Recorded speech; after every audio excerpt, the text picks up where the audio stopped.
Nonsia abo Oyerepa TV so na ebusuafo yamamu nyina ache ene aye ukuada June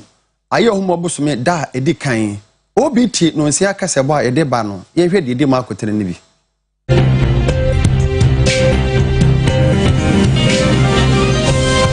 Imani Ghana aye adwumakuo kese a amanyosem ne oman sikasem de wakoma so wo de todwa sa kokoduru a ye mpanimfo bi nya na obi di sika a ye mfa na fa marakwan so no Kutia Ghana.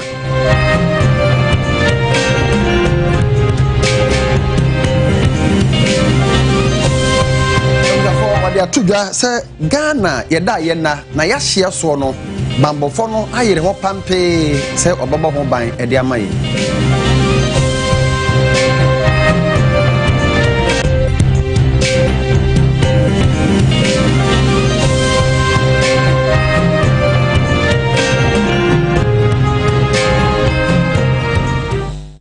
Abusafo nsam no ebika yenum ho na anopai maboa no amede bremo oduefo na na sabere penamanie afi ensam no enie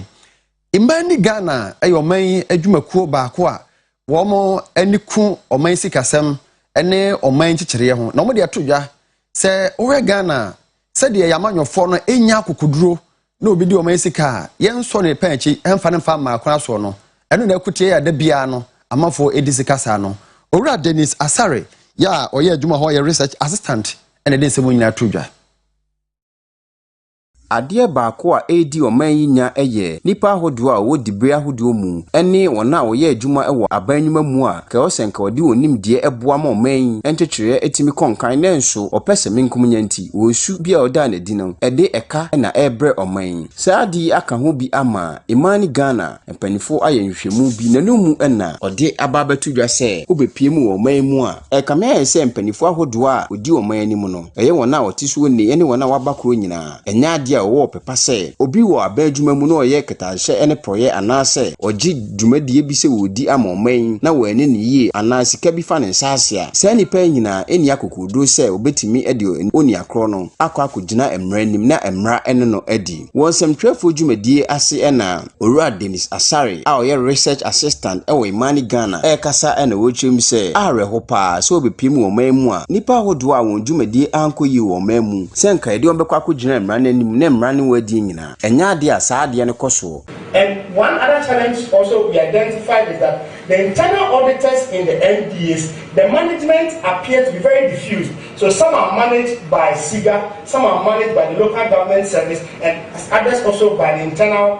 audit agency. So that lack of coordination in management was also another problem that we identified.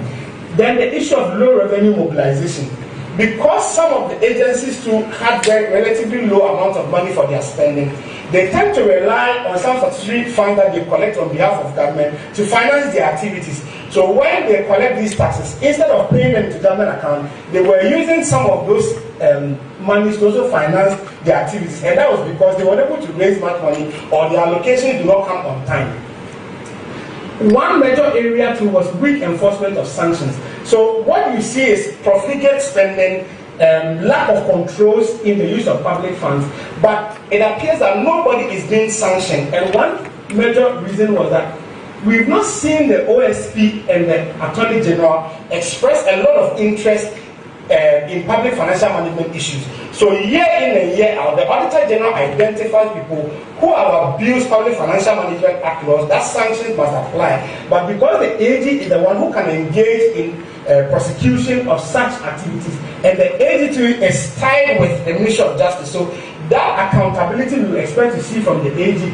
we are not seeing that. And that was one of the major reasons why people are not deterred or are not afraid to engage in some of these recklessness. Another issue too is delayed prosecution of public officers. If you look at the work of the Public Accounts Committee, they sit over the reports very late, and there's always a lack of accountability. So by the time they are set, at the moment they are now considering, I think, 2019 and 2020 report. By the time they are done and recommend sanctions, these officers should have been transferred or moved to different agencies. So it becomes very difficult to apply even institutional sanctions. And one major challenge with applying sanctions is that within every institution, The regulations that govern them have internal sanctions, but the heads of entities are not ready to apply these sanctions effectively. So you don't get within institutional sanctions, and that we always rely on an external agency to apply the sanctions. Another challenge is the weak parliamentary oversight in terms of ensuring efficient accountability in the use of public funds. So if you look at the Public Accounts Committee, one of the challenges has been the political influence on their commitment. So most of that, if you read the report of the former chairman of the Public Accounts Committee, Dr. Abel Kandapa, there are times when they identify critical issues that may require prosecution, but the level of commitment on Parliament to push for these prosecutions to happen is not there. And even after the Public Accounts Committee said, Ora Dennis Asare etwaso echiremi say Public Accounts Committee jumedi ahodo a wodi any recommendations or de banyina. Enya de oman ehwe ema recommendations ne ye adwumo. Na eno ane se wakotena se ne waka na oman no agya ne sa. Who even monitors to ensure that the recommendations and the sanctions that they recommended are fully enforced? And that was a major issue. And we also identified low utilization of the Financial and Economic Court. So in the Financial Administration Act 2003, we were supposed to set up a Financial Administration Court that was purposely for prosecuting corruption-related cases after the Auditor General sent his report to Parliament. But this court has not been established. But the Chief Justice then also established a Financial and Economic Court that can also deal with the same issue. But over the years, we've not seen public institutions demonstrate commitment to using this court to apply the sanctions. So when you put all of these things, they combine to kind of create some tolerance for abuse of the public financial management system, leading to the consistent irregularities that we have recorded over the years of between 2015 and 2020. So in conclusion, what we say is that the analysis provides enough evidence to suggest that the PFM policies and programs that we have implemented in the last 6 years are not yielding the needed results, or has not been able to control the profligate spending or the abuse of the public financial management laws, and that we are not getting optimal results from our PFM. Anasefo a ewo ebibrem atoye West Africa ewo afinhyenhye mu a omoye wato ne din West African Graduate College of Nursing na Ghana Conference kese abaso emu eno menso afo abi de kira ohwe apomde ho nsem so Alhaji Muhammad Alhaji Muhammad Asei Seini ekwa ase ekwa kasa na ode atodwa se osere na so ye no ene anasefo mpanifo nyina so mbeka abomu na akande bia ehose de ma anasefo otumi gira wona so ye adwuma bia no yenhwe ne yemfama wo mo Apomden ya ade a oman bia entimi enkwatri no efrise wuni ahoden a ontimi nko onyuma so na se beye na apomden ho nsem befa ne ntoma pefra wo abibrem atoya ha aka ho bi ama oman Ghana asoye hwe apomden nsem so de adehwede akwa ama amampanifo ahodo wo abibrem atoya ha nyina se empempenso awiase akwakoduru no onhwe se suku ahodo a etete apomden adwumayefo no obema omo akade a ohia nyina wo West Africa Graduate College of Nurses and Midwives Conference bi ekoso wo mamu ena osoafo abedi akire ohwe apomden nsem so Alhaji Muhammad Asei Seini ekasa ena ode tudwa se apomden adwumayefo abu adwumaso no pa bra COVID-19 eyi ni ti ewo wiase no eno ka ho bi ena adasa edaso a ete wiase ho akohia se amampanifo ewo abibrem atoya ha no ebe ma apomden ho nsem ahia o mutechu pa ene baabi a yetete anesefo ema obaye adwuma no osese schools ahodo no ohwe no obo o mona nyema ohia nyina ode mo mo se ebe ya oni abewie school no na wahu bibia wesi wohu no nso ababaye adwuma edi aboa amapomden ho nsem ewo amahudu mu no etimi afa ne ntoma pa efra. I'm also proud of you, because if we are here because we are healthy, it's not true. Nothing can go. You can't eat. You can that economic minister of economy planning nothing. The minister is sick and is running around looking for what health. Even he has to travel out of this country. So please, I want to assure you, President, I want to assure you, anytime you meet the head of states, tell them, if they know that the Minister of Health is the most important ministry, they will give you all the resources so that you will not be running around looking for medicine everywhere. That is it. The heat of the COVID-19 pandemic, it was you nurses and midwives who were in the front line, ensuring that people receive effective medical and nurses care. You also led in the field of education to prevent further spread of the disease. Your gallant effort have helped this sub-region to come up with the situation. I say ayuko to all nurses and midwives. Welcome in collaboration with WHO and other stakeholders, train nurses and midwives in the West African sub-region to become trainer of trainers, to further train other professionals in the sub-region. Dr. Marion K. Shuba and a year to training Emma Abrimatoye and nurse from Kabumku and in Chi Free Liberia Memu. Mammy Enka say moon or day to a man penny for him say. A brass say, Brown or ne upon dear Jume for Bishia, no one who or how or nemu. Say Baya obey me a pepper Messi Bramanon. Etwa so Eddie Abasoboson co a coma. Or my Ghana man penny, so no swapua, a mapum de honsem a conkain. So the many nations already overburdened public health systems, as well as difficulties in finding, deploying Mitini, and protecting enough well-trained, supported, and motivated health professionals. It emphasizes the critical need for long-term investment in all building blocks of the WHO health system strengthening approach, including leadership and governance, health financing, data management, supply chain, especially emphasizing health worker development for nurses and midwives, as well as good working conditions, training, and occupational system. As social dialogue is the key to development of the resilient health system, and so play a significant role in both crisis development and the development of a future that is prepared for health emergencies, we highly recommend using this dialogue. As I thank the government of Ghana for the support to the West African Postgraduate College of Nursing and Midwifery Ghana chapter, I continually request continuous support, especially in showing support for pandemic and outbreak preparedness and responses led by nurses and midwives. Abusafo ya daso wa pomdemo na America aban enam America ku a ye fra na USA so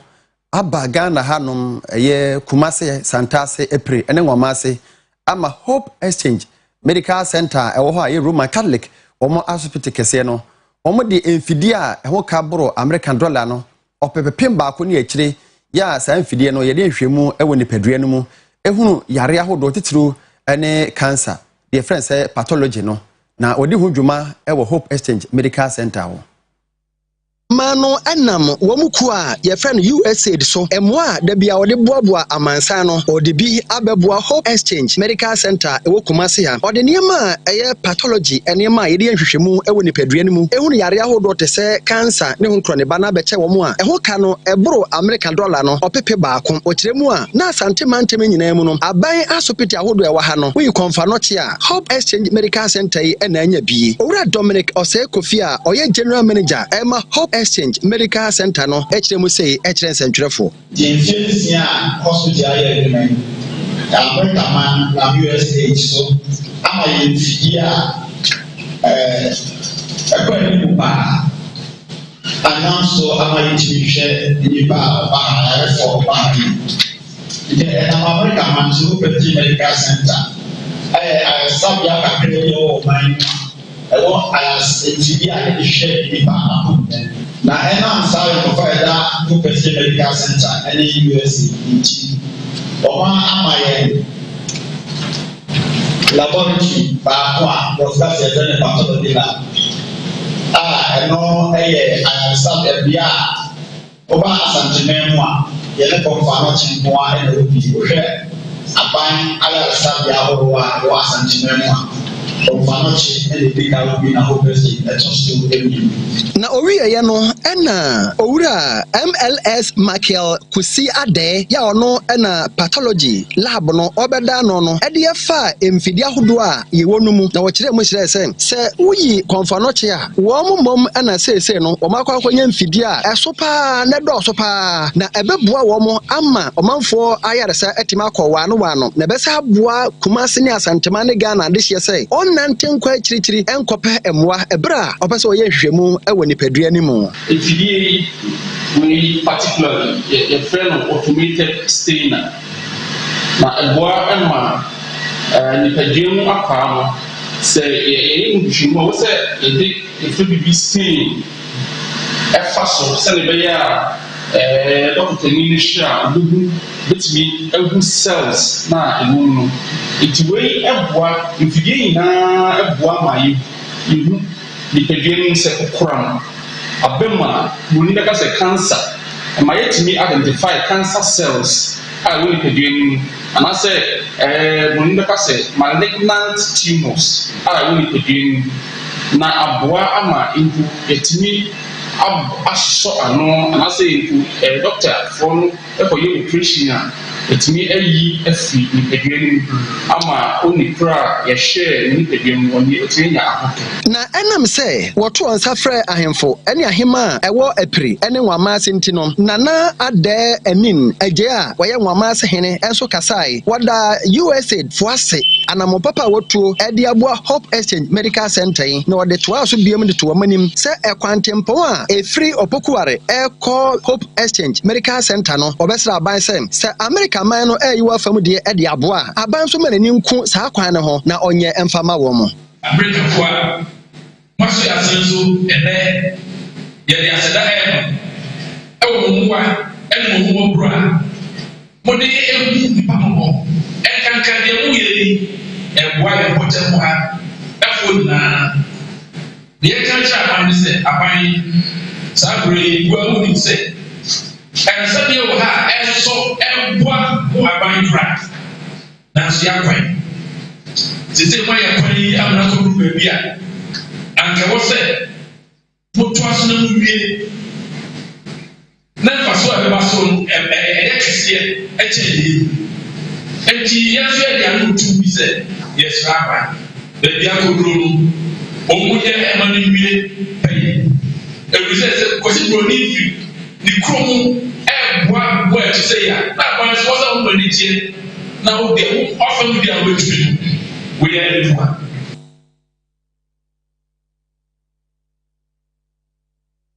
Yabeda USAID for ase se wabeboa Hope Exchange Medical Center osa enema nyina ho ye firi honom na yeda so ekọ enwomesua mu mrase badwani a wo ye Navrongo Honorable Samson ye Tangombu ede enkonya ye makomako ahanu adunum akoma enwomesua aso ye a ewo ne mpesua no so no se wonche emasuku bi anya bi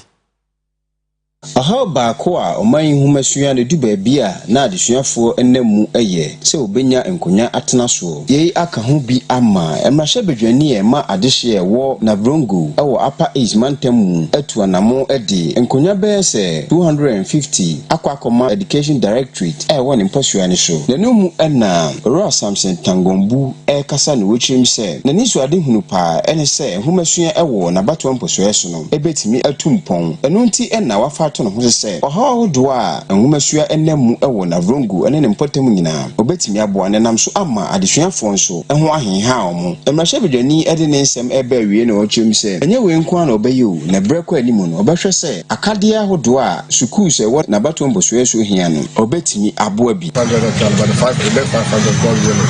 if they release the money you'll get the next one before even August. But I've also gone far out trying to also talk to other people, other well-meaning people from this community. And as I'm talking to you, they have also done their own independent survey. And they've got their pages and they've seen the way our street children are lying on their chest to right. So I'm very sure, very well, just I know they are doing their contribution and probably part of them to also bring this furniture to them and supply this to the schools. It is our hope that the letter will get. You and your people will take very good care of them. said, and by survey I've done, we need over 16,000 layout chairs, which will cost about 5 million Ghana cedis.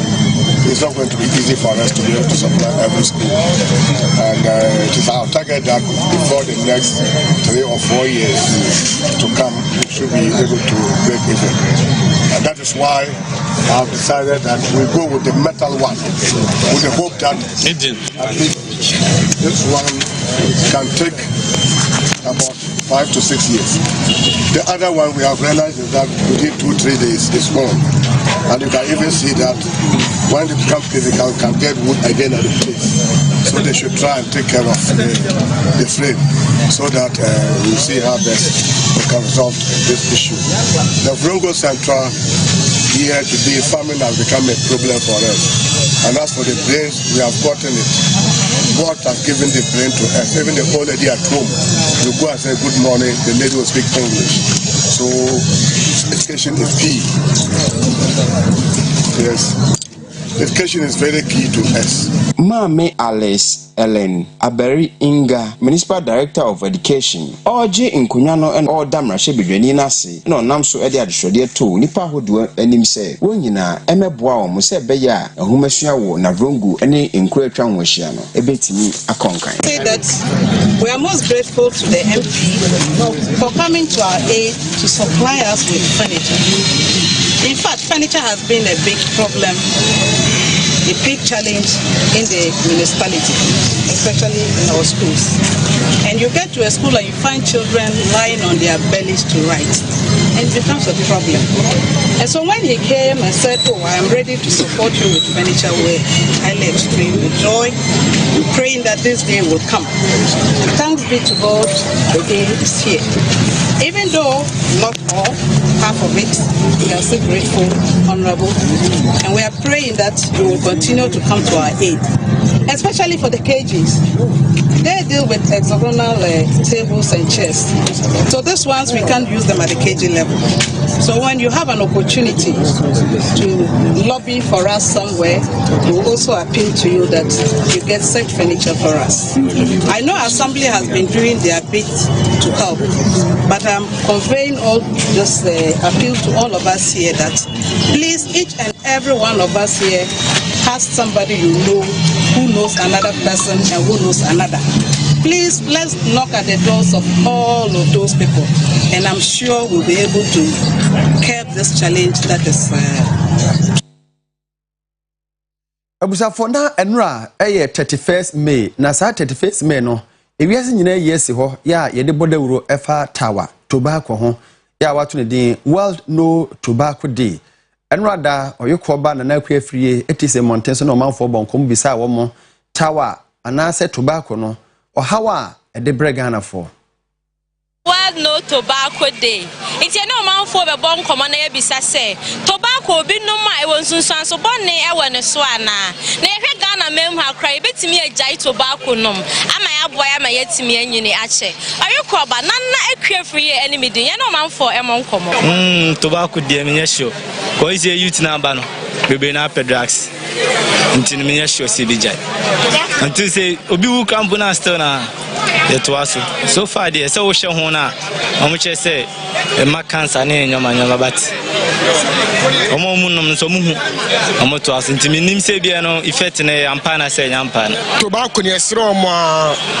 omume nja kra na kra ba o man because ohwe tobacco no ho a ana fa jot box na ohwe ho a ya chiro smoking kills empanifo na hu pa so still na mo export ba Ghana hanum sina be ya boys ne benum no ma hela wa no ma koma ede asese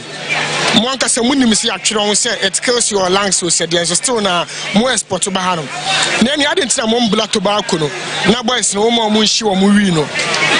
because me hu ni say boys no wi na no yes say ede tobacco ni be ede e ba ni me no nyina anya de bet omo me ya anum tobacco ha de ka me hu ni say omo mbla no because no de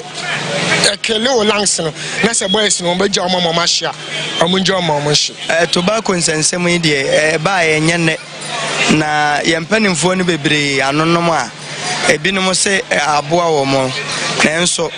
yehwe free abakosem be pemo sese ya